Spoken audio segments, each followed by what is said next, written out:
All right. So I get asked quite a bit why I went into business consulting and why I tell people not to invest in stock markets and crypto markets or to do so with an understanding of how they work.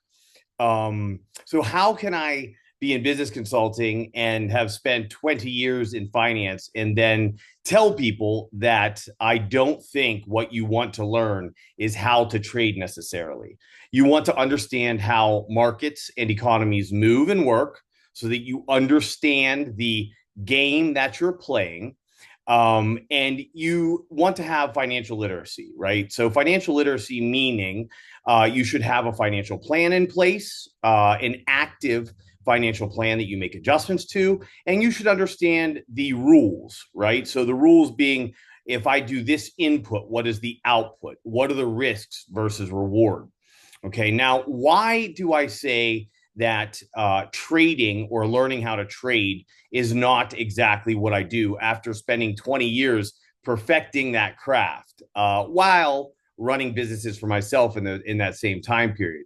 It's pretty simple. So I got involved in a system that I didn't understand. I was a young man, 23 years old. I got involved in investing, and what I found was that the system that we live under, that system being one where a CEO is currently giving himself $1 trillion pay package if he pulls off a company, which that $1 trillion pay package is egregious, right? It's enormous. Some would say, well, hey, in capitalism, if you can pull it off, you should be able to get paid what you're worth or what the product or company is worth.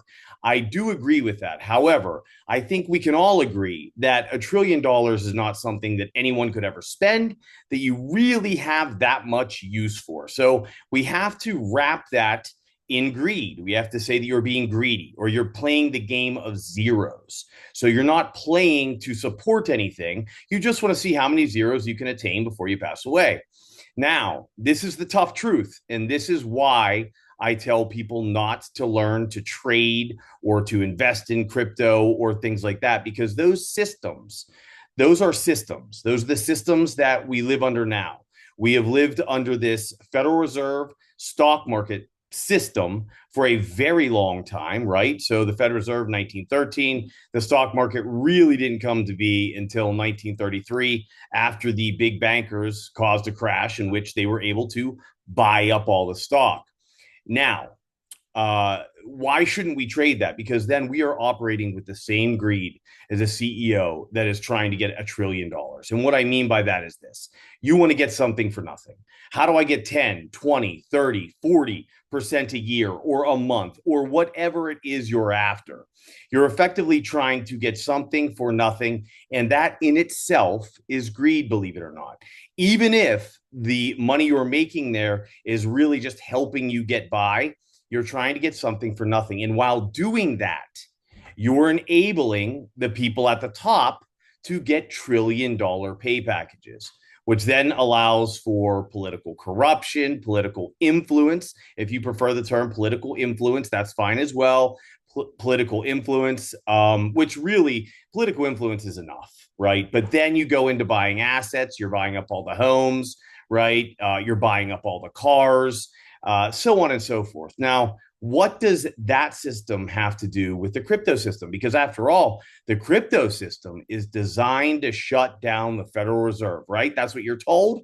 Well, here's an interesting fact about the crypto system. It's really a digital system, which is a blockchain system, which effectively will change our credit system. It will change all the systems that we run under now, right? So it'll change the credit system, it'll change the banking system, it'll change the lending system, it'll change the investing system, it'll change contracts, real estate, on and on and on and on and on. Now, if it's going to do that, but it's for the good because it's going to eliminate the Federal Reserve, well, who owns that system? Traditionally and historically, unless this is the first time in history, the people that own that system own this system.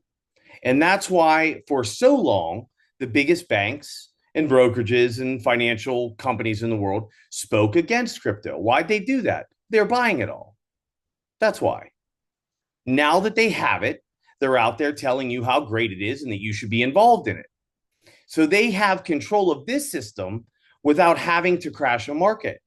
So if they can get you to participate vis-a-vis buy cryptocurrencies, get digital assets, you have now gone from one bad system to another bad system. And guess what?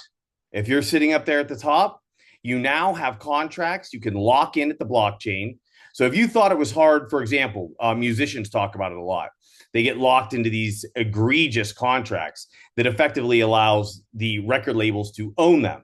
If you think that that was bad, wait until, because they get out of those, right? So they get very popular, they make a bunch of money, they get out of those contracts. Wait till we enter the blockchain system because they'll never get out of those contracts. It allows the people that have more knowledge, more expertise, own that particular system already, the ability to further manipulate people that just don't know yet. That knowledge has not been passed down to them. So, what I encourage people to do, and the reason I am in business consulting is because if you are investing in your business and your neighbor's business and the farm down the road and the mechanic that you know, and you're helping them build and they're helping you build, guess what? You can't get $1 trillion pay package if your stock price goes nowhere. You can't enter into a new system that is at least equally bad as the system that we live under now if no one is buying it. But what it means for that to happen is that the average person has to stop participating in the greed. They have to stop trying to get something for nothing.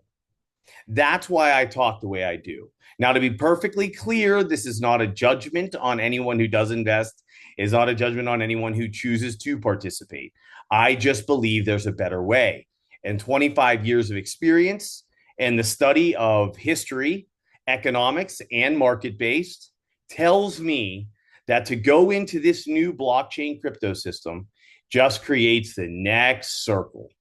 And so for those of you out there that say, well, the big bankers, they make money on the chaos in the world. If we go into the crypto system, I make money in the chaos in the world. I say this to you. I don't want the chaos in the world. So I do not want or wish to participate in any system that allows that to happen. I hope that was clear. Questions, comments, please follow. Comment. I love to have dialogue, right? I love to converse with people. Also, if you would like, I have my business and market forecasting playbook link in my bio. You can download it for free if you're further interested. Check out the website and reach out to me via instant message or the contact page and my website, or call me. I have my phone number right there. All right. Thanks a lot.